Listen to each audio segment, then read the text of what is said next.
So beautiful colour in paper silk saris అండి. So ఇది వచ్చేసి మనకి న్యూ కలర్లో తీసుకున్నాం అనమాట. మంచి పేస్టల్ షేడ్ అండి, వెరీ యూనిక్ కలర్. అసలు వేర్ చేసినా కూడా చాలా బాగుంటుంది అనమాట శారీ కలర్ అయితే. దట్టు మనకి ఏ స్కిన్ టోన్ వాళ్ళకైనా కూడా ఈజీగా సెట్ అయిపోతుందండి. మంచి హనీ కలర్లో తీసుకున్నాం అనమాట. So this the complete look of the sari. Sari అయితే కంప్లీట్ లైట్ వెయిట్లో ఉంటుంది, కంప్లీట్ ఫాలింగ్ ఉంటుంది అనమాట.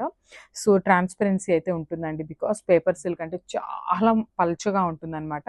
సో చూడండి, this is the transparency. And ఈ బుటీస్ ఉన్నాయి కదా, ఇది కూడా మనకి కంప్లీట్ వీవింగ్తో వస్తాయన్నమాట. ఆల్ ఓవర్ ద శారీ వచ్చేసి మనకి వీవింగ్ బుటీస్ ఉంటాయి. షోల్డర్ సైడ్ వచ్చేసి మనకి బార్డర్లెస్ అండి, కంప్లీట్ బార్డర్లెస్ ఉంటుంది అనమాట షోల్డర్ సైడ్. కింద వచ్చేసి ఇట్లాగా బర్డ్ ఉంటుంది అనమాట, బర్డ్ డిజైన్ తీసుకున్నారు. కొమ్మ మీద మనకి బర్డ్స్ ఉన్నట్టుగా తీసుకున్నారనమాట. చాలా అంటే చాలా హిట్ అయిన కలెక్షన్ అండి ఈ పేపర్ సిల్క్ అయితే. సో ఇది వచ్చేసి న్యూ కలర్లో తీసుకున్నాము. బ్యూటిఫుల్ పళ్ళు. పళ్ళు కూడా మనకి కంప్లీట్ బ్రొకేట్ స్టైల్ వచ్చేసింది. And coming to the blouse part, blouse చూడండి ఎంత బాగుందో. ఆల్ ఓవర్ బ్లౌజ్ వచ్చేసి మనకి జెరీ బుటీస్ తీసుకొని హైలైట్ చేశారు. సో ఒకసారి complete look of the sari చూద్దాము and grab zone. Thank you.